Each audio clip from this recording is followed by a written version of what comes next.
Jaj, de szépen süt az őszi napsugára, az aradi várbörtönnek ablakára. Szánja azt a 13 magyar vitézt, ki a tömlöc fenekén a halálra kész.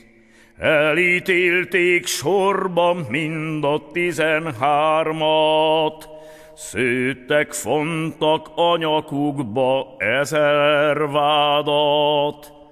Elnevezték felségsértő pártütőknek, mert a magyar szabadságért harcra keltek.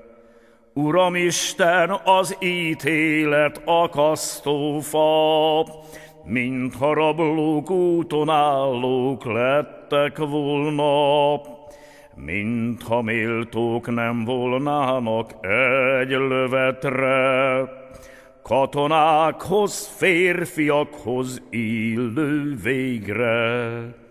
Aradi vár, halálvölgye, 13 magyar vitéz temetője.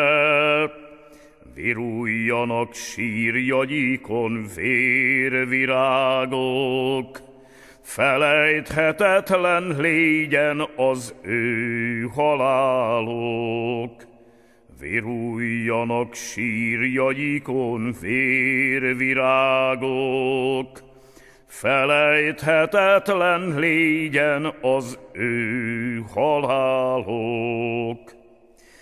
Leiningen-gróf, Damjanics János, Kiss, Pöltenberg, Láner, Lázár Vilmos, Aulik, Knézics, Nagy Sándor Svejről, Török Dezsőfi, gróf vécseit, éljen a magyar szabadság, éljen a haza. Éljen a magyar szabadság, éljen a haza!